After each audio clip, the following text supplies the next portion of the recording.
मैं हूँ असद याकूब। आज मेरे दोस्तों आपका हमारा अपना राक्षस यूट्यूब चैनल चलता है दोस्तों। वीडियो में dead women are not safe in Pakistan. ठीक है, आई थिंक कुछ डेड वीमेन मरी हुई औरतें भी महफूज नहीं है। अल्लाह ही खैर करे।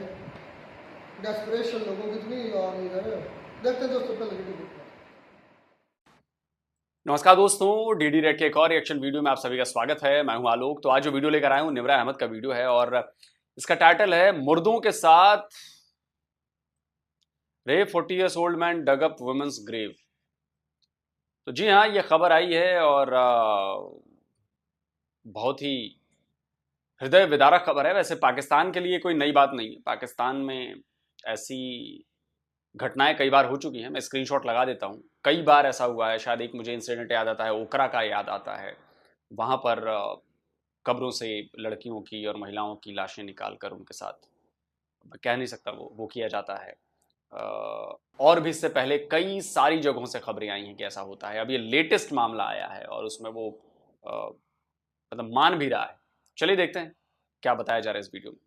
एक खबर सामने आ रही है कराची से। वैसे कराची के अंदर हम सब जानते हैं कि जराइम बहुत ज़्यादा हो रहे हैं, क्राइम्स बहुत ज़्यादा हो रहे हैं। हर तरह का क्राइम कराची के अंदर हो रहा है और वर्ल्ड वाइड एक सर्वे हुआ था जिसमें ये भी पता लगा था कि दुनिया में 2nd नंबर पर मोस्ट डेंजरस सिटी का नाम आया था, वो कराची का नाम आया था। तो अभी वहीं से खबर सामने आ रही है कि 40 साल के आदमी ने एक नई दफन की गई औरत की लाश को कब्र से बाहर निकालकर उसके साथ रेप किया है, गलत हरकतें की है। उसको पुलिस ने अरेस्ट भी करी है। लेकिन सवाल यहाँ ये पैदा होता है कि इतने जुर्म क्यों बढ़ते जा रहे हैं, मर्द इतने डेस्परेट क्यों हो रहे हैं, औरतें क्यों सेफ नहीं है। पाकिस्तानी अवाम की तरफ बढ़ते हैं कि एक मुर्दा औरत को भी नहीं बख्शा गया। क्या कहती है अवाम इस बारे में? आए बढ़ते हैं अवाम की तरफ, रिव्यूज लेते हैं। मिलते हैं वीडियो के एंड पे। अब जरा आप सोचिए, जब मैं ये कहता हूं कि पाकिस्तान की सोसाइटी करप्ट हो चुकी है, पाकिस्तान की सोसाइटी इतनी घटिया हो चुकी है कि पूछिए, मुर्दा औरतें भी सेफ नहीं हैं। मुर्दा औरतें भी सेफ नहीं हैं। अब आप सोचिए कि किस मेंटलिटी के लोग हैं ये, और इस मेंटलिटी को लाता कौन है उनके अंदर। उस मेंटलिटी को लाता कौन है उसके अंदर। ये डेस्परेशन इतनी क्यों है महिलाओं को लेकर, सेक्स को लेकर, मतलब इतनी डेस्परेशन क्यों है उनके अंदर कि मुर्दों तक को नहीं छोड़ रहे हैं। इस पर सोचना पड़ेगा। मैं ये नहीं कह रहा कि पाकिस्तान के सारे लोग ऐसा करते हैं, ये बहुत मिनिमम लोग हैं, लेकिन तब भी ऐसा क्यों हो रहा है और ऐसी घटनाएं बढ़ रही हैं। मैं आपको यकीन दिलाता हूं, ये तो पकड़े गए हैं तो सामने आया है, वरना ये घटनाएं हर कब्रिस्तान में हो रही है वहां पर, यकीन मानिए। वो तो भला हो हिंदुओं का कि जो वहां पे हिंदू होंगे या जो हमारे यहां भी हिंदू हैं वो हम जला देते हैं, हम शव का दाह संस्कार करते हैं,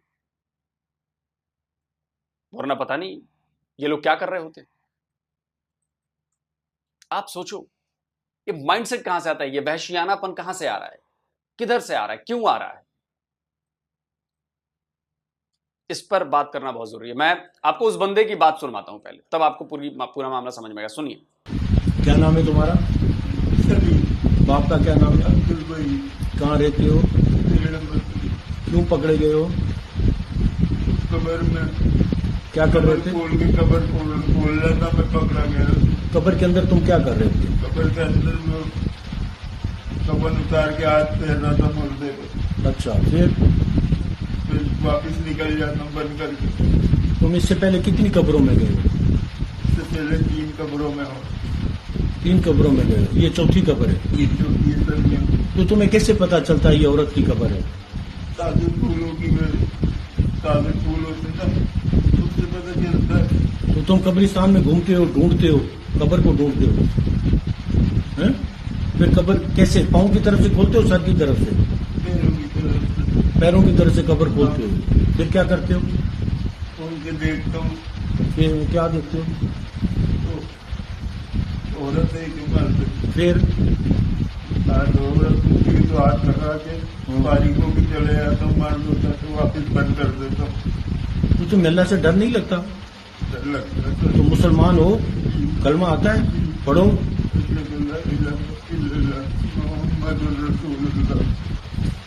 सच बोलोगे? कितनी तालीम है तुम्हारी? कहाँ रहते हो? तो तुमने ऐसा क्यों किया?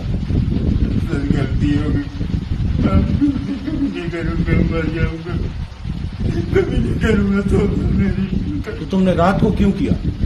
गलती हो गई मुझसे। तो ये लाइट तुमने जो लाइट अंदर तुमने कब्र में जलाई हुई थी वो कहाँ से ली थी? वो तो यही जितनी मिलती बता रहा हूँ, कितने की ली थी वो लाइट? 50-60 रुपए। तो तुमने फिर लाश को टेढ़ा क्यों किया हुआ था? कफन उतार के लाश को टेढ़ा क्यों किया था? हाँ? लाश टेढ़ी की हुई थी तुमने कफन उतार के क्यों? देख रहा था तो देखा आपने, जब पकड़ा गया तब कह रहे जी गलती हो गई, ऐसा हो गया, वैसा हो गया, ये है, वो है, ऐसा है, वैसा है। ऐसे तो कई होंगे जो पकड़े नहीं जाते होंगे, और ये जो लगातार ये घिनौना काम कर रहे हैं, और वो भी पकड़ा गया तब स्क्रीनशॉट लगा देता हूं, पकड़ा गया तब जब शायद जो जिस महिला की मौत हुई थी उसके शायद बेटे ने या उसके फैमिली के किसी बंदे ने ये शिकायत दर्ज कराई कि ऐसी ऐसी, मुझे लग रहा है कि ऐसा हुआ है उसके साथ,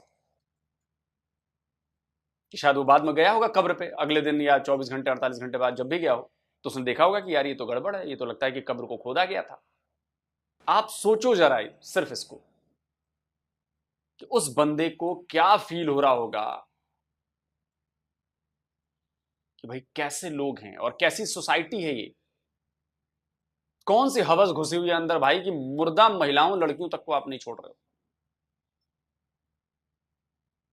ये कहां से आ रही है चीज?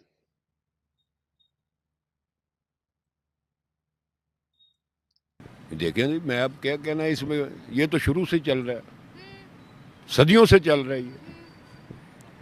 इससे पहले भी कई ये वाक़े हो चुके हैं। जब आपका कमज़ोर होगा, आपका तो ऐसे इक्का दुक्का वाक़े तो होते रहेंगे। इक्का दुक्का नहीं हो रहे, बहुत ज्यादा हो रहे हैं। भाई देखें, हमारे आलम दीन जो हैं वो ये कहते हैं कि शैतान आ गया। हमारे आलम दीन कहते हैं कि शैतान आ गया। क्या शैतान जो है वो कमज़ोर लोगों के पास आता है? अच्छा। ताकतवर लोगों के पास नहीं जाता, मियां के पास नहीं जाता, हैं जी, इमरान खान के पास नहीं जाता, और वगैरह वगैरह बेशुमार लोग हैं ताकतवर जो हैं। अरे इमरान खान के पास कैसे जाएगा? पीरनी है ना उनके पास, पिंकी पीरनी। शैतान की हिम्मत है कि वो पिंकी पीरनी के पास चला जाए? इमरान खान पर पिंकी पीरनी का कब्जा है, दूसरा शैतान नहीं जा सकता। है ना, तभी तो करप्शन होती है। भी वो अलहदा इशू है ना, वो ये तो इशू नहीं ना जो आप बात कर रहे हैं कि 40 कब्र निकाल के एक 60 साल 70 साल के बुजुर्ग ने रेप किया है जी, वो ये इशू नहीं है। इनके पास क्यों नहीं जाता? क्योंकि ये ताकतवर है। शैतान हमेशा कमजोर के पास आता है, बड़े बड़े के पास क्यों नहीं जाता? अच्छा। शैतान भी अक्लमंद है, बेवकूफ नहीं है। हाँ, वो देखता है कि ये जाहल बंदा है, ये कमजोर है, ये मेरे दाव में आ जाएगा। अच्छा जी, अच्छा दादा जान, अच्छा तो फिर जरा ये बताइए कि वो जो लॉर्ड नजीर था पाकिस्तानी, जिसे ब्रिटेन ने अपने सबसे बड़े अवार्ड से नवाजा, लॉर्ड की उपाधि दी, उसके पास भी तो शैतान पहुंच गया, उसके पास भी तो यही काम किया उसने बच्ची के साथ, जिसके बाद उसको सजा हुई। स्क्रीनशॉट लगाया हुआ है। आप लोग पढ़ते लिखते नहीं है ना, आप लोग को आइडिया नहीं है, आप लोगों को गोल गोल घुमाने बात बहुत आती है, गोल घुमा दो, इधर घुमा दो, उधर घुमा दो। उसने भी तो किया, उसने मुर्दा के साथ नहीं किया, जिंदा के साथ किया, बच्ची के साथ किया, तभी तो सजा हुई। वो भी ताकतवर था, उसको तो लॉर्ड की उपाधि मिली थी, बड़ी उसकी समाज में बड़ी रिस्पेक्ट थी, इज्जत थी। फिर ऐसा क्या हुआ उसको? ये आप लोग बड़ा ना, बड़ी आसानी से अपने आप को बचा लेते हैं। शैतान आ गया जी, शैतान आ गया, कुछ भी कर दोगे शैतान आ गया। हाँ जी, क्या करूं मैं, शैतान आ गया मेरे ऊपर। इसका मतलब है कि आपका दीन बड़ा कमजोर है, शैतान फट से हावी हो जाता है ना। शैतान इस कदर हावी हो जाता है कि आप दूध में मिलावट भी करने लगते हो, आप नकली सामान बेचने लगते हो, आप धोखेबाजी में नंबर 1, फ्रॉड करने में नंबर 1। पाकिस्तानियों की बात कर रहा हूं। वही कहते हैं कि 98% इस्लामिक देश जो है वो लोग वहां पर इस्लाम पर नहीं चल रहे हैं, दीन पर नहीं चल रहे हैं, मैं उनकी बात कर रहा हूं। कत्ल करना आपको, मुर्दों के साथ ये करना आपके यहां, सारे बुरे काम आपके यहां। सारे पाकिस्तानियों को नहीं कर रहा हूं, लेकिन मैक्सिमम कर रहे हैं ऐसा। नहीं पकड़े जा रहे हैं वो, अभी तक अच्छे बने हुए हैं। और उसके बाद आप कहते हो कि जी हमारा दीन तो इसकी इजाजत नहीं देता, उसकी इजाजत नहीं देता। भाई ये क्यों हो रहा है तुम्हारे यहां? सऊदी अरबिया में ऐसा क्यों नहीं हो रहा? क्या वो मुसलमान कंट्री नहीं? वहां पर लोग दफनाए नहीं जाते? वहां पर क्यों नहीं होता? ये यूएई में क्यों नहीं होता? कुवैत में क्यों नहीं होता? कतर में क्यों नहीं होता? टर्की में क्यों नहीं होता? आपके यहां क्यों हो रहा है? कभी सोचा इस बात पर? इतनी मुसलमान कंट्रियों के मैंने नाम गिना दिए, वहां पर तो ऐसी खबर मुझे आज तक नहीं मिली कि कब्र से निकाल कर किसी महिला, किसी लड़की के साथ उसकी इज्जत को तार तार किया जाए, मुर्दा के साथ। बच्चा बताओ यार, पाकिस्तान से ही क्यों खबरें आती हैं? क्योंकि आप लोग फर्जी मुसलमान हो, फेक मुसलमान हो। आप लोग जो इस तरह के काम करते हैं उनको कह रहा हूं। और पाकिस्तान में ऐसे मुसलमानों की संख्या ज्यादा है। और इसकी वजह से क्या हो रहा है? पाकिस्तानी दुनिया में वाहिद ऐसी कौम है जो इस्लाम की सबसे बड़ी दुश्मन है। वो इस्लाम को बदनाम कर रहे हैं पूरी दुनिया में। जहां देखिए वहां पाकिस्तानियों का नाम आता है, जिस गंदे काम में देखिए वहां पाकिस्तानियों का नाम आता है। अब कुछ लोग चिढ़ जाएंगे पाकिस्तान में, आप हमेशा पाकिस्तानियों को टारगेट करते हैं। अरे तो टर्की वाले करेंगे तो मैं टर्की वालों को भी टारगेट करूंगा, सऊदी वाले करेंगे तो मैं सऊदी वालों को भी टारगेट करूंगा, यूएई वाले करेंगे तो मैं यूएई वाले को भी टारगेट करूंगा। लेकिन मुझे तो वहां दिखता नहीं है ना, अभी तक मुझे ऐसी कोई खबर नहीं मिली। अब सऊदी अरब अगर 60 से ज्यादा, स्क्रीनशॉट लगाता हूं, सऊदी अरब अगर 60 से ज्यादा पाकिस्तानियों को सरेआम फांसी देता है, लटका देता है इस जुर्म में कि उन्होंने ड्रग्स का काम किया है, ड्रग्स का काम करते हैं, तो मैं किसको टारगेट करूं? मैं सऊदी को टारगेट करूं या उन पाकिस्तानियों को टारगेट करूं जो जिन्होंने ये काम किया है, जिनको लटकाया गया है? किसको टारगेट करूं मैं? आप काम करना ऐसे बंद कर दो, आप टारगेट नहीं होंगे। सिंपल सी बात है यार। जो चोरी कर रहा है, जो चोर है, टारगेट वही बनेगा ना। अगर वो चोरी नहीं करेगा, वो चोर नहीं है, तो क्यों कोई पागल है दुनिया में कि आपको टारगेट करेगा फजूल में? इतनी सी बात आप लोगों को समझ नहीं आती है। फिर आप कहते हैं कि मुसलमानों के खिलाफ साजिश होती है, पाकिस्तानियों के खिलाफ साजिश होती है। पाकिस्तान चूंकि बहुत एटॉमिक मुल्क है, वाहिद इस्लामिक एटॉमिक मुल्क है, इसलिए इसके खिलाफ साजिश होती है। अबे तुम कर रहे हो ये कारनामे, ये करतूतें।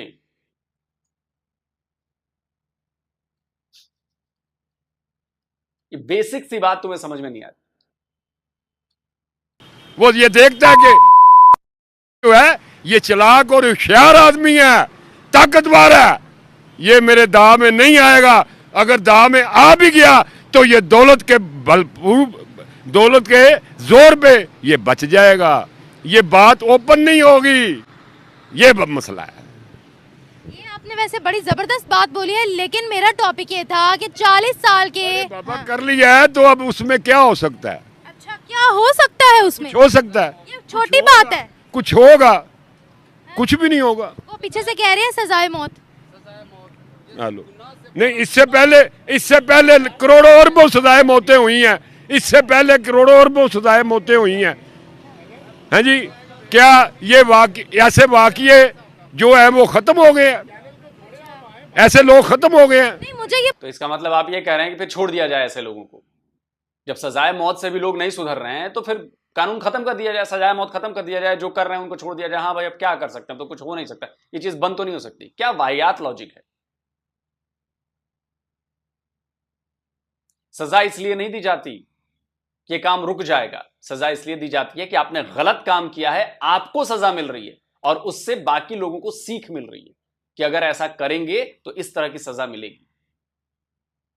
अगर 100 में से 95 लोग इस सीख से लेकर डर के उस काम नहीं करते हैं, 5 लोग ही करते हैं, तो ये बेहतर है या आप बिल्कुल सजा छोड़ दो, सबको छोड़ दो, तो 100 में से 50 करने लगेंगे, वो ज्यादा बेहतर होगा। मुझे ये पता है मर्दों की तरबियत पर फोकस क्यों नहीं किया जाता? वो उनको ऐसे बनाया होता है जैसे पता नहीं कोई बड़े बादशाह हैं इस जमाने अब के। जो माशरा हमारा है ना, इस वक्त जो हालात हमारे माशरे में हैं, वो औरत भी गलत है, मर्द भी गलत है, दोनों एक ही कश्ती में बैठे हुए हैं। तो हमेशा फिर मर्दों की तरबियत पर फोकस क्यों नहीं किया जाता? औरतों को ही क्यों टारगेट किया जाता है? भाई औरतों को क्यों टारगेट किया जाता है? क्यों नहीं किया जाता? औरत भी तो इसी माशरे का हिस्सा है ना। ये है कि वो जरा ताकतवर नहीं है, मर्द ताकतवर है। फिजिकली हाँ, सोच में भी ताकतवर है, लेकिन अब तो काफी फर्क पै गया। मर्द सोच में ताकतवर है? सोच में भी ताकतवर है। अच्छा, कैसे? सोच में जो कम सोच की लड़की है, जिसके दिमाग की ताकत कम है, मर्द उसको खा जाता है, होशियार आदमी उसको खा जाता है। औरत को कमजोर कौन बनाता है? मेरी बात सुने, आप जैसी ताकतवर औरत जो है, दिमागी ताकतवर है जी, वो किसी ना किसी दाव में आ जाती है। अल्लाह दे बंदे हो, पिंजरा लाओगे तो चूहा तो आएगा। तो वो मर्द भी तो आ जाता है ना। हर बंदे ने कड़की लाई है, हर बंदे ने कड़की लाई है कि कोई ना कोई चूहा आवे, तो चूहे चूहियां भी तो है ना। मेंटली सिक, मेंटली कमजोर मर्द भी तो हो सकता है। मेंटल जो भी है, अल्लाह दे बंदे हो सकता है दिमागी मेंटल होवे, हो सकता है ते शैतान आ गया होवे, है जी। अच्छा, उसमें शैतान आ सकता है। जी, मैं तो बनाया नहीं शैतान, साडे आलम दीना कोई सी जो सुने इसी दी वही कहना है ना। सही बात है, जो आपने सुना है, जो आपने देखा है बचपन से, जो आपके आप तो वही शैतान आ बोलेंगे। गया। मैं तो शैतान नु कदी वेखिया नहीं, मेरे ते कदी आया ही नहीं, अच्छा, आप में नहीं आया मेरे ते कदी आंदा ही नहीं, जे आवे भी तो मैं छित्र ला लेना। अच्छा, क्या बात है, बड़े बहादुर है। फिर मुझे लगता है शैतान आपके पास आने से भी डरता होगा। मुझे ये बताइएगा, पाकिस्तान के अंदर रहते हुए हमने बहुत बड़े बड़े केसेस देखे हैं। सुन लें, अब सुन लें। कुत्ते का रेप हुआ, प्रेग्नेंट गधी का रेप हुआ, कुत्ते के अंदर सरिया घुसा दिया, ये रेप तक हमने देखे हैं पाकिस्तान के अंदर। हाँ, अब मैं आप तो बहुत बड़ी बात कर रहे हैं, मुझे पता है कि लोग जानवरों को भी नहीं छोड़ते, मुझे पता है। तो आपको लगता है कि मर्दों की तरबियत भी यहाँ पर लाजमी है? मेरी बात, ये नहीं मानेंगे। और एक तो आपने छोड़ दिया, जो पिंक डॉल्फिन्स के साथ किया जाता है, स्क्रीनशॉट लगा रहा हूं, और पूरी दुनिया में छाती ठोक कर किया जाता है पिंक डॉल्फिन के साथ, लेकिन इस पर पाकिस्तानियों को शर्म नहीं आएगी। उनको लगता है कि ये तो गेम है। क्यों पाकिस्तानियों? पिंक डॉल्फिन्स के बारे में पता है ना, क्या करते हो तुम लोग उनके साथ? शर्म तो तुम्हें आएगी नहीं, शर्म तो तुम्हें नहीं आएगी। और निमरा, आपने तो एक चीज, सबसे नॉर्मल चीज छोड़ दी, बकरी। बकरियां तो समझ रहे हैं ना, सबसे पहला शिकार बकरियां बनती हैं। मेरी बात सुने, देखिए मेरी बात सुने, सबसे पहले हमारे रियासत में तलीम नहीं है, तलीम नहीं है। अगर तलीम है तो वो आम बंदा जो है, कम आमदनी वाला, वो वहां तक पहुंच नहीं सकता। जब आपके पास अच्छी तलीम होगी, आपकी अच्छी सोच बनेगी। अच्छा, एक ये चीज है। नहीं, मैं इस बात से नहीं मानता कि अच्छी तालीम होगी तो आपकी सोच अच्छी होगी, बिल्कुल नहीं। मैं ऐसे कई लोगों को जानता हूं जो बहुत ज्यादा पढ़े लिखे नहीं है, लेकिन उनकी सोच इतनी जबरदस्त है। अच्छा चलिए, स्टीव जॉब्स कहां तक पढ़े लिखे थे? स्टीव जॉब्स का नाम सुना है? एप्पल के मालिक थे, एप्पल कंपनी बनाई, आईफोन बनाया, मैकिंटोश बनाया, जिसे आप कहते हैं सिस्टम यूज करते हैं, मैक जिसे कहते हैं। कहां तक पढ़े लिखे थे आप लोगों को पता है? नहीं पता है। वो कॉलेज कभी नहीं गए, ड्रॉप थे, कॉलेज ड्रॉप थे। लेकिन वो तो बड़े गजब के आदमी थे, वो इन्वेंटर भी थे, वो बड़े बड़े पढ़े लिखे लोगों की बैंड बजा देते थे। इसका कोई ताल्लुक पढ़े लिखे से, तालीम होने से नहीं होता है कि आपकी सोच कैसी हो, आपकी नीयत कैसी हो। इसका ताल्लुक पढ़े लिखे होने से नहीं। एक BMW में चलने वाले की सोच खराब हो सकती है और एक रिक्शे चलाने वाले बंदे की सोच बहुत आगे की हो सकती है और बहुत अच्छी हो सकती है। उसका तालीम से कोई मतलब नहीं। लोग ज्यादा जहलियत ज्यादा है, पाकिस्तान में ज्यादा जहलियत है, लेकिन इसके बावजूद एक बंदा अक्लमंद नहीं है, बेवकूफ है, लेकिन वो कह रहा मैं अक्लमंद हूं, मेरे से बड़ा अक्लमंद ही कोई नहीं है। ये अक्सर यह कौम अक्लमंद होंदी ते बंदे शरीफ बर्फ बेचण वाले, बर्फ बेचण वाले, फट्टा ला के बर्फ बेचण वाले, ये बेवकूफी है ना, ये बेवकूफी है। अज असीं दर बधारा और साडा की ना है आलमे दीन दा जड़ा आजकल और वीडियो भी चलती है, कोई किसी का रिज़्क नहीं खा सकता।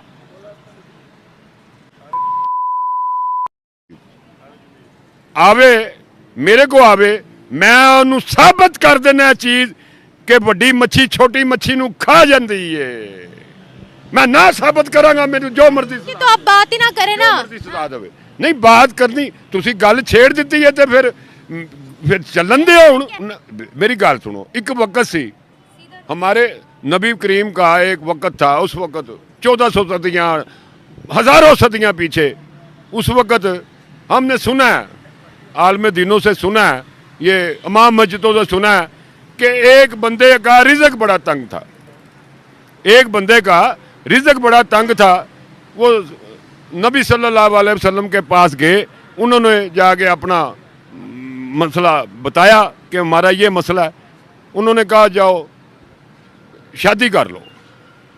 उन्होंने कहा शादी तो आगे मैंने की हुई है। उन्हें एक और कर लो, एक और कर ली, रिज़्क और तंग हो गया, जड़ी कोई रोटी बुरकी चलती सी वो भी गई। फिर गए, फिर दोबारा जाके रोए पिटे कि सरकार मेरा तो रिज़्क अगे तो भी खत्म हो गया, जड़ी बुरकी ऐसी वो भी नहीं रही। उन्होंने कि होर कर लो, होर कर लेती, वो बिल्कुल ही फुटपाथ से आ गए। और फिर गए, फिर जाके उन्होंने कहा एक होर कर लो। वो अल्लाह दे बंदे हो, मैं रक्षा चलाना, वो मैं शादियां चार किस तरह कर ला, मेरा रिज़्क तंग है, मैं किस तरह चार कर ला। उसले तो 2 खजूरां दे उत्ते शादी हो जाती थी, हुण किहड़ा 2 खजूरां दे उत्ते बुढ़ी मैनू देगा। जे तो 2 खजूरां ते मैनू बुढ़ी मिल जाती है तो मेरा रिज़्क तंग है, मैनू भी 4 दे दिओ। ये हर बंदे ने अपनी दुकान चलाण वास्ते मन घाड़ गल्लां बनाईयां ने, ओनू चमकाया जिवें डेकोरेशन। तुसी कोई अच्छी बेकरी बनाते हो और एक कितनी खूबसूरत डेकोरेशन करवाते हो। वहाँ के जो जज साहबान हैं और हुकूमत है ना, फिल फॉर सजाए मौत दे दें, फिल फॉर। कोई लंबी तारीख नहीं है, कोई अदालत नहीं है, कोई वकील नहीं है, कुछ नहीं है, फिल फॉर ऐसी सजाए मौत दें कि पूरा पाकिस्तान क्या पूरी दुनिया देखे और लोग ऐसा कदम उठाने से गुरेज करें। मैं चाहता हूँ कि औरत की इतनी इज्जत है कि औरत से नबी पैगंबर पैदा हुए, तमाम नबी पैगंबर औरतों से पैदा हुए। औरत की इतनी इज्जत है कि मर्द से ज़्यादा। हमारे 1,24,000 से लगभग नबी पैगंबर हैं, सब औरत से पैदा हुए हैं। और औरत की इतनी इज्जत है, एक हम मई में मदर डे मनाते हैं, वो माँ का एक दिन होता है, तो ये औरत भी माँ ही है, बेटी भी एक औरत है, बहन भी है। मैं कहता हूँ कि जो आम औरत में, आम औरत से ऐसे बिहेव होता है ना, तो उसको सज़ा तो सख्त मिलनी चाहिए। लेकिन जो मुर्दा से करता है ना, उसको तो अगर मैं उस वक्त जज होता ना, तो मैं ऐसी सज़ा देता कि पूरी दुनिया देखती। गिरफ्तार हो गया, वो गिरफ्तार हो गया, उसके लिए कोई बुलाएगा, कोई वकील आएगा, कोई कुछ होगा, उसके पीछे कोई आएगा, कोई पीछे जाएगा, कोई बड़ी सिफारिश आ जाएगी, कोई कुछ हो जाएगा। लेकिन नहीं, मैं चाहता हूँ कि जैसे जज ने गिरफ्तार किया, अदालत ने, पुलिस ने उसके पास लेके जाए, कल अदालत बन जाए, परसों बन जाए, 14 अगस्त के बाद बन जाए, फौरी अदालत उसको ले और कहे कि इसको ऐसी फांसी दो, ऐसी सजा दो कि जिसे दुनिया देखे। तारीख गवाह है, पाकिस्तान के अंदर जब जब औरत के साथ रेप हुआ है, औरत को टारगेट किया गया है कि वो घर से बाहर क्यों निकलती है, वो इधर क्यों जाती है, वो उधर क्यों जाती है। मर्दों को इनकरेज किया गया है हमेशा। क्या कहते हैं आप, मर्दों की तरबियत इस माशरे में कितनी मैटर करती है? मैं ये कहूँगा कि औरत आदमी का एक बाजू है, एक शाना बशाना औरत खड़ी होनी चाहिए। औरत को पूरा हक हकूक है और होना चाहिए, मर्द के बराबर वो सारा कुछ काम करे, हर चीज़ मर्द के बराबर आए। हम तो कहते हैं 10 बजे के बाद औरत घर से बाहर क्यों निकलती है? ये नाम हमारे अपने अल्फाज हैं। हम ये चाहते हैं कि औरत मर्द के बराबर पैदा होती है, औरत मर्द के बराबर हकूक़ रखती है। जितने तकलीफ़ माँ बेटी को जन्म देती है उतनी ही बेटे को जन्म देती है। जितना हक माँ बेटे को पैदा करने में करती है उतना बेटी के लिए। और इसी तरीके से माँ बाप जब पढ़ाई कराते हैं तो उनको पढ़ाई भी बराबर में कराते हैं। आजकल पिछले एक भाई बोल रहे थे कि जहालियत का दौर है। मैं कहता हूँ ये जहालियत आज से 17 साल पहले थी, अब तो रोशनी का दौर है। आज तो कोई माँ ऐसी नहीं है कि जो अपने बच्चे को नहीं पढ़ाना चाहती। जब बेटी और बेटे को इकट्ठा पढ़ाती है तो बेटी और बेटी को हक भी बराबर मिलना चाहिए, बराबर मिलना चाहिए। ये भेदभाव हमारे घरों से ही शुरू होता है। हमें खुद ये कदम उठाना चाहिए, हमें खुद ये कदम उठाना चाहिए। मैं खुद बताते खुद हूँ कि मेरी बेटी जॉब करती है, लास्ट मैरिज बेटी है। मैंने तीन बच्चे मैंने शादी कर दी है। एक बेटी मेरी लास्ट है, वो टेलर है और वो 8 बजे ड्यूटी पे जाती है, 5 बजे आती है। मैंने कोई उस पर पाबंदी नहीं लगाई। वो अपने दोस्तों के साथ जाती है, अपने दोस्तों के साथ आती है। बहुत अच्छा काम कर रही है, अल्लाह का शुक्र है। मैंने उसको पूरा इख्तियार दिया है कि बेटा हाँ लेट हो जाओ मुझे कॉल करो, मैं आपको 5 बजे के बाद ले लूँगा। अगर आप अकेली रह गई हो, आपके दोस्त आ रही हैं, तभी मुझे कॉल करो, मैं ले। मेरा अमूमन इन चीज़ों पे बहुत जिद्दोजहद होती है। बहुत सारी जगहों पे मैं ऐसे डिबेट करता हूँ कि औरत पे क्यों हर चीज़ का प्रेशर आता है। अब देखिए मेरी बात सुने, यहाँ पर कोई भी मौलवी आएगा वो पहले मुझे टारगेट करेगा। वो यहाँ पर अदर लोग कितनी करप्शन कर रहे हैं उसका ध्यान वहाँ नहीं जाएगा बिल्कुल भी। ये अपने आप को सेफ रखते हैं, खुद को सामने नहीं लाते। अगर ये उस वक्त ये बात करेंगे तो मेरे जैसा इन जैसा दूसरा तीसरा पूछेगा कि आपने तालीम क्यों नहीं दी, आपने क्यों नहीं उनको सिखाया। अब मैं टीचर हूँ, मैं इस बच्चे को कहता हूँ कि आपने बेटा अपने छोटे से बड़े से हर तरीके से अच्छे तरीके से पेश आना है। ये आपसे बड़ा है, इसको अंकल सलाम करो, आप खड़ी हैं सलाम करो। ये आपसे बड़ा है, मैं आपसे बड़ा हूँ, मैं आपको कहता हूँ आप बेटा कैसे है। अब जब मुझे तरबियत ही ऐसी मिली होगी कि हाँ भाई कुड़िया की गल है, तो मैं तो अपनी तरबियत के साथ जाना है ना। अब जब हमारे उलमा साहबान जो अपनी नई नस्ल को उजागर कर रहे हैं, इनको ऐसी तालीम दें ताकि ये हर चीज़ जो है ना वो वहाँ लेके आएँ जहाँ हम चाहते हैं, आवाम चाहती है, बेटी चाहती है, बेटा चाहता है कि मुझे आज़ादी मिले। इस्लाम सिर्फ औरत के लिए नहीं, मुसलमान के मर्द के लिए भी होना चाहिए। वो 5 वक्त का नमाजी होना चाहिए। मैं 1 मिनट पहले एक बात कर रहा था, मेरे पास एक मुल्तान से वर्कर काम कर रहा था, मैं ठेकेदारी बिल्डिंग करता हूँ। तो हम तकरीबन सारे क्रिश्चियन हैं, मैं भी क्रिश्चियन हूँ, मेरे पास लेबर क्रिश्चियन है। तो कहता जी तभी मैं कहूं कि ये ऐसी साफ सुथरी बातें और ऐसी क्लियर बातें क्यों कर रहे हैं। मैं तब से सोच रहा हूं कि मतलब पाकिस्तान के मुसलमान नॉर्मली ऐसी बात नहीं करते हैं। नॉर्मली, सबको नहीं कह रहा हूं, नॉर्मली जो इनको मिलते हैं लोग नॉर्मली ऐसी बातें नहीं करते हैं। वो तो सबसे पहले टारगेट करेंगे तुम्हारे सिर पर दुपट्टा नहीं है, तुमने हिजाब नहीं कर रखा, तुमने बाल जो है वो पीछे दिख रहे हैं तुम्हारे, तुम लड़की हो, तुम काम कैसे कर रही हो। नॉर्मली ऐसा होता है, मैं देख चुका हूं ऐसे होते हुए। तो अब पता चला कि नहीं यार ये मुसलमान नहीं है, ये क्रिश्चियन है, तभी ऐसी साफ सुथरी और सुलझी हुई बातें कर रहे हैं। आप क्रिश्चियन सब लोग, मैं आपके साथ नहीं खाता। अच्छा मैंने कहा ठीक है ना खाओ। खाने का टाइम हो गया, खाना खा के आ गए। 10 बजे चाय मिलती है, चाय पी है। बाद में आया, मैंने बजाते खुद हिफ्ज़ कुरान किया हुआ है, मैं खुद हाफ़िज़ कुरान हूँ, मैंने कुरान पाक पढ़ा है, इंजील मुक़द्दस सारी पढ़ी हुई है। लेकिन मैं अपने तरीके से जी रहा हूँ, मेरी अपनी ज़िंदगी है। मैंने उससे 2-3 सवाल किए इस्लाम से, कहता जी मुझे नहीं आता। मैं नमाज़ कितने वक्त की पढ़ते हो, कहता मैंने कभी नहीं पढ़ी। तो मैं कहा फिर किस चीज़ का मुसलमान बने हो। गाँव में तुझे पैदा करने वाली माँ और बाप ने कह दिया कि तुम मुसलमान हो, तुम्हें ये नहीं पता कि नमाज़ें कितनी हैं, कलमे कितने हैं, और कुरान पाक तो पढ़ना बहुत दूर की बात है। एक मुसलमान को ये पता होना चाहिए कि मेरे कलमे कितने हैं और मेरी नमाज़ें कितनी हैं। चलिए वीडियो ख़त्म करते हैं। अब पता चला आपको कि मैं क्यों कहता हूं कि पाकिस्तान के मुसलमान फर्जी या फेक हैं। वो सिर्फ वो काम करते हैं, वो बातें बोलते हैं जो उनके फायदे के लिए हैं। वो ग्लोरीफाई करे चीजों को, असल में डीप रूट में क्या है उनको नहीं पता, कुछ नहीं पता उनको। ऐसे लोगों को बरगलाना आसान है। जो डीप रूटेड है ना, वो जानता है कि क्या चल रहा है मामला। वो कभी ऐसी हवा हवाई बात नहीं करेगा। बट दिक्कत यह है कि 90% से ज्यादा जो मुसलमान है पाकिस्तान के, वो हवा हवाई बातों वाले हैं, ग्लोरीफाई करने वाले हैं। ऐसी तो हम हैं, ऐसे तो हम हैं, हमने तो ये कर दिया, हमने तो वो कर दिया, पूरी दुनिया फतह कर लेंगे, मसल देंगे, कुचल देंगे।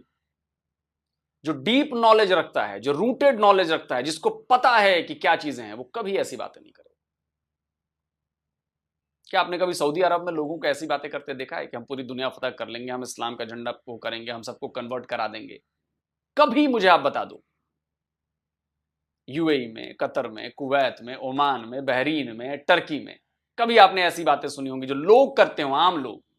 मैं मौलानाओं की बात नहीं कर रहा हूं, आम लोगों की बात कर रहा हूं। कभी नहीं करता हुआ आप देखेंगे। क्योंकि वो जानते हैं, वो समझते हैं असली चीज। पाकिस्तान का मुसलमान नहीं जानते, उनको बस हवा हवाई बातें पसंद है। उनको बस 2 ही 3 चीजें आती हैं, इकबाल का शेर और एक किसका शेर है, जो भी है, 2 शेर, हजरत उमर का दौर और पता नहीं क्या क्या, बस। अरे उससे आगे निकलिए। आपको अपने ऊपर शर्म महसूस आनी चाहिए कि अगर कोई काम बंदा 1000 साल पहले करके गया है और वो काम आप नहीं कर रहे हो और कह रहे हो कि जी हम तो ऐसे हो गए वैसे हो गए, तो ये आपके लिए शर्मनाक बात है कि आपने वैसा निजाम क्यों लेकर नहीं आ पा रहे हो। ये तो आपकी गलती है ना, आपकी कमजोरी है ना, क्योंकि आप जानते हो कि अगर उस निजाम को लेकर आऊंगा तो मुझे बड़ा कष्ट होने वाला है भाई, इसलिए आप लोग लेकर नहीं आते। तो लाओ ना, हजरत उमर वाला निजाम लेकर आओ, क्यों नहीं लेकर आते? किसने रोका है तुम्हें? 98% मुसलमान बसते हैं पाकिस्तान में भाई, रोका किसने है तुम्हें? क्यों लेकर नहीं आते? क्योंकि तुम्हें अंदर से पता है कि जैसे ही वो निजाम लेकर आओगे ना, सबसे पहली प्रॉब्लम तुम ही लोगों को होगी, क्योंकि तुम लोग हो 1 नंबर के बेईमान, 1 नंबर के फ्रॉडिये, 1 नंबर के झूठ बोलने वाले। फिर तो हाथ काटे जाएंगे, फिर आंखें फोड़ी जाएंगी और फंस जाओगे तुम उसमें। इसीलिए सिर्फ तुम लोग बातें करते हो, वो निजाम लेकर आते नहीं। दोस्तों आप बताएं, बाकी कुछ कहने के लिए है नहीं यार। अब उस मानसिकता पर मैं क्या बोलूं जो मुर्दों को भी नहीं छोड़ती। बाकी आपकी मर्जी है, कमेंट करके बताएं। जल्दी मिलता हूं एक और नए वीडियो के साथ। नमस्कार, जय हिंद। तो जी दोस्तों, वीडियो होगी खत्म। शेम शेम शेम शेम, डूब मरने का मुकाम है। इस पर क्या हम रिएक्शन करें, इस पर हम क्या बात करें? बात है, सीधी सी बात है मेरे उस्ताद, कि जब इंसान का दिमाग बिगड़ता है ना मेरे भाई, तो वो कुछ नहीं देखता। ऐसे केसेस मेरे भाई बहुत बुरी बात है, बहुत ज़्यादा। ये नहीं कि पाकिस्तान में, दुनिया में कहीं पर भी अगर ये है तो बहुत बुरा है। ये क्यों हो रहे हैं? इसकी एक ही वजह है। पहली बात, तालीम ना होना, दीन की तालीम ना होना, दुनिया की भी ना होना। दूसरी बात कि जैसे वो बुजुर्ग कहे थे कि शादी करना पाकिस्तान में इतना महंगा है कि शादी बंदा अफोर्ड नहीं कर सकता। आपने ठीक मिसाल दी, वो भाई जो बुजुर्ग बात कर रहे थे, तो कहते असल में यार तरीका सीधा सा है। हक में रहे, ठीक है, वो एक हक है, वो औरत की मर्जी से होगी। ज़ाहिर बात अगर औरत को मर्द कबूल है तो वो हक में रहे, हमें कंप्रोमाइज़ कर लेगी। इसीलिए मेरे भाई इस्लाम में 4 शादियों की इजाज़त है, और इसीलिए मेरे भाई टाइम से शादी करने की इजाज़त है, और इसीलिए कहा गया कि सादगी इख्तियार करो, वसाइल को, अपने वसाइल को देख कर खर्चा करो। ये सारी चीज़ें, और सबसे बड़ी बात कि दीन और दुनिया की तालीम ना हो। हमारी असर भाई ने 4 शादी की बात की। सबसे पहले मैं कंडेम करता हूँ यार इस वाक़े को।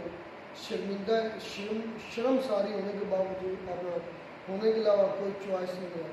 इसमें रिएक्शन करने की वैसे बात तो कोई नहीं, इसमें कोई बात बची ही नहीं है कि एक यार इतनी डेस्परेशन कि एक औरत मर गई है, उसको भी नहीं बख्शते। और फिर एक लोग ने दिखाया पिंक डॉल्फिन वाला, और यार अगर ये सच है तो ये तो क़यामत है, और ये तो कह रहा है खुदा का।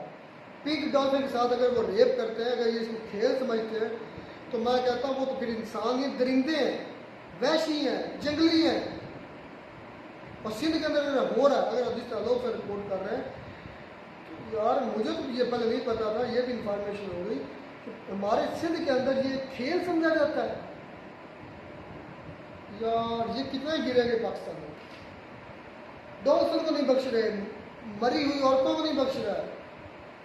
अच्छा, रेप केसेस की बात करोगे तो एवरेज अगर निकालो, अब मैं ये बात नहीं कर रहा कि अब ये केस आया पाकिस्तान में, तो ये मैं कंपेरिजन करने का। और यार ये तो गिरा हुआ है, ये तो लो लेवल में, तो बिलो द बेल्ट थी जिस पर हम फिर बात कर रहे हैं।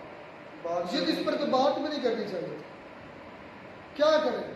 और हिम्मत है उस नाला की, या क्या नाम उसका, कि वो इंटरव्यू कर रही है इस मुद्दे पर, और फिर वो स्वामी अंकल जो है वो कह रहा है कमज़ोर आदमी पर शैतान हमला करता है। कमज़ोर अल्लाह हुस्न ने जो लॉर्ड नज़ीर की एग्जांपल दी, वो कमज़ोर जो बाबा जी कमज़ोर दुनियावी या ताकत या पैसे के लिहाज से कमज़ोरी की बात नहीं करते, वो ईमान की कमज़ोरी की बात करते हैं। वो ईमान की कमज़ोरी अच्छे खासे पले मेरे जैसे मोटे ताज़े में भी हो सकती है, और अगर ईमान मजबूत होता सज्जा से स्लिम स्मार्ट बंदे में भी ईमान मजबूत। ईमान की कमज़ोरी या मजबूती का ताल्लुक जिस्म की जिसामत कद काट से नहीं है, ईमान की ताकत का ताल्लुक आपके हया से, आपके अमल से, आपके अमल से, आपका अमल कितना अच्छा है। तो आलोक सर ने जो बात की, लॉर्ड नज़ीर इतना पावरफुल बंदा था, उसको यूके ने लॉर्ड को बनाया था, इतनी पावरफुल, वो उस पावर की बात नहीं। आलोक सर इसको गलत इंटरप्रेट कर रहे हैं, मैं सच कह रहा हूँ। जो बाबा ने पावर की बात की है वो ईमान की पावर की बात की है, वो दीन के ईमान की बात की है, वो किसी के ओहदे की या किसी की जिसामत की या किसी की जिस्मानी पावर की बात नहीं है। वो ईमान की पावर वो अलग है, वो मुद्दा आप माप नहीं सकते किसी पैमाने से। इस पर मैं आलोक सर को थोड़ा सा करेक्ट करना चाहता था, इसलिए मैंने ये मुद्दा उठाया। वो लॉर्ड नज़ीर वाली जब इस मुद्दे में एग्जाम्पल फिट करना कि वो इतना बड़ा आदमी था तो उसने भी तो यही काम किया, हालांकि किया उसने गलत है, मैं उसको सही नहीं कर रहा, लेकिन आलोक सर ने जो इंटरप्रेट किया वो इसकी तफसील की है, गलत समझा, सही नहीं समझा, करेक्शन कर ले सर आप इसकी। अच्छा, एक बात और है, शायद बहुत से जो मेरे मुस्लिम व्यूअर के साथ में शामिल होते हैं उनको बताते चलें कि ऐसे ही हदीस का एक मफहूम बयान किया गया कि आप मरते दम में निकाल रहे हैं।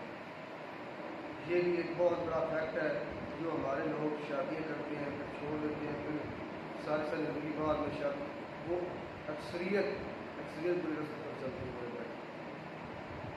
ये बहुत बड़ा फैक्टर है। 4 शादी की बात है, 4 शादी का ये मतलब भाई, अब ये मुद्दा आगे से मैंने उठा भी दिया, फिर ये मुद्दा डेस्परेशन के भी सवाल किया, लोग सर ने भी काफ़ी सवाल उठाए, बातें की, मैं आपको उनका जवाब भी देना चाहता हूँ। मैंने भी ये अक्सर आपको याद होगा, मैं भी कहता हूँ जहाँ लोग सर भी गलत होते हैं मैं उसको काउंटर करूँगा, और मैं उनको फिर सबूतों के साथ बात कहते हैं, सबूतों के साथ मैं दलाल के साथ ज़रूर बात करूँगा। अच्छा, आलोक सर ने बात की डेस्परेशन की, ये बढ़ती जा रही है, केसेस बढ़ते जा रहे हैं। 4 शादियों का जिक्र अक्सर हम पर सवाल उठाते हैं जो नॉन मुस्लिम है, ये 4 शादियाँ क्यों इस्लाम के अंदर है? इन्हीं वजह से।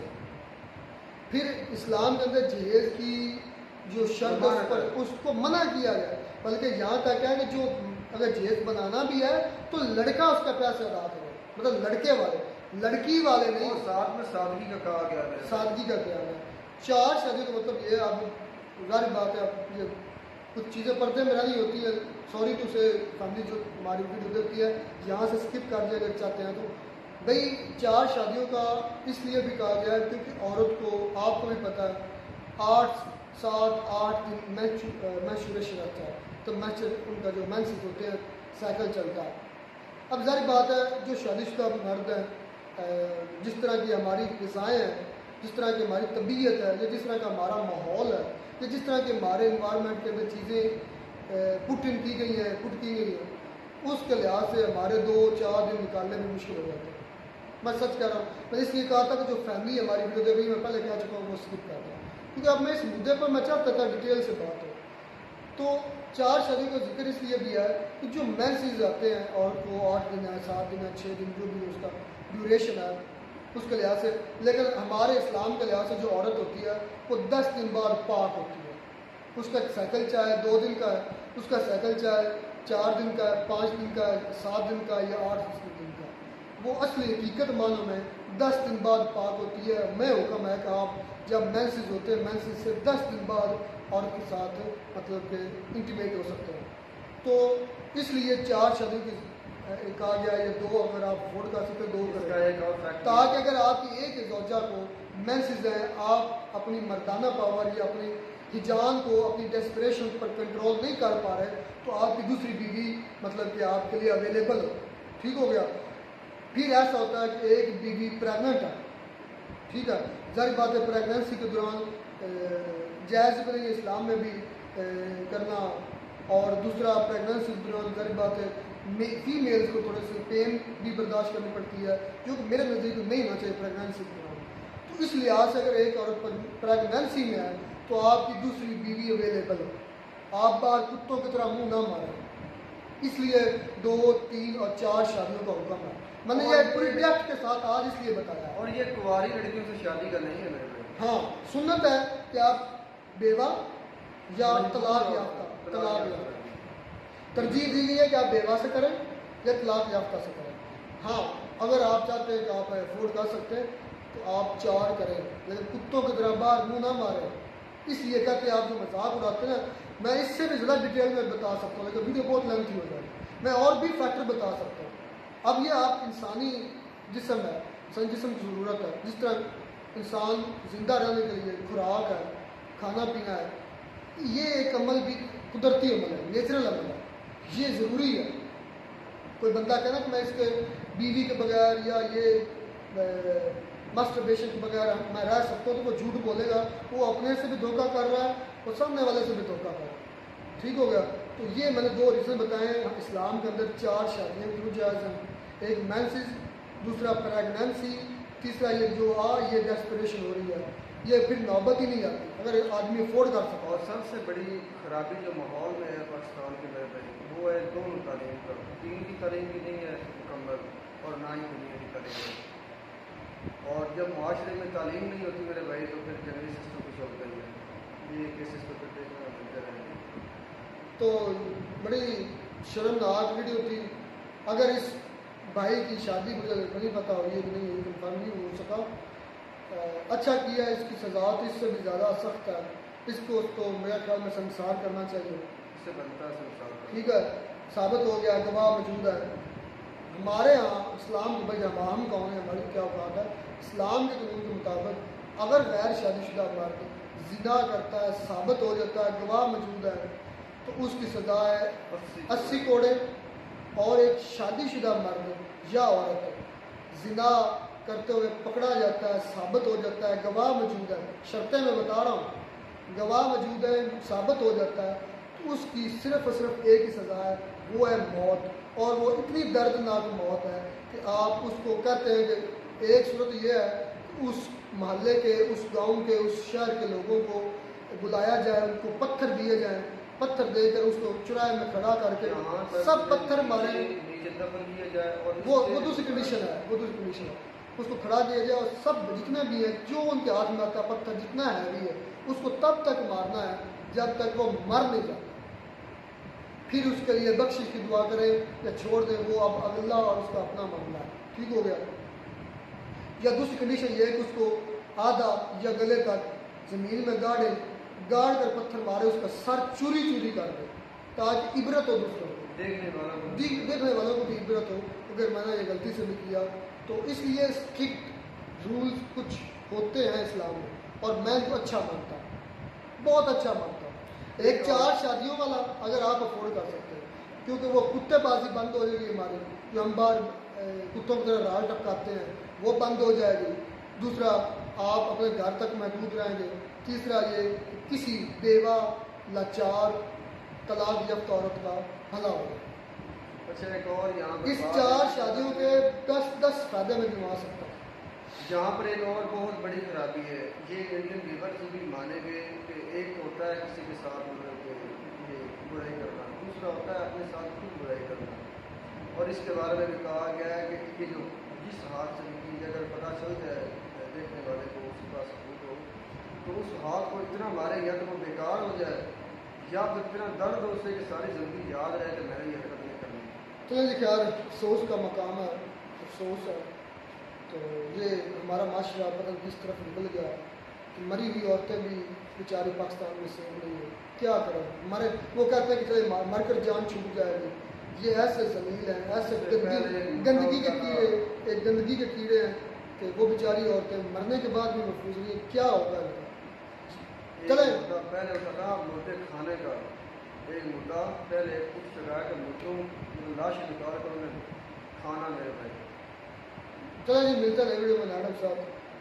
अफसोस वाली वीडियो थी, बड़ा शर्मिंदगी वीडियो देख कर ये वाक़या सुनकर नहायत अफसोस। नए मिलते हैं वीडियो में नाडम साहब। God bless.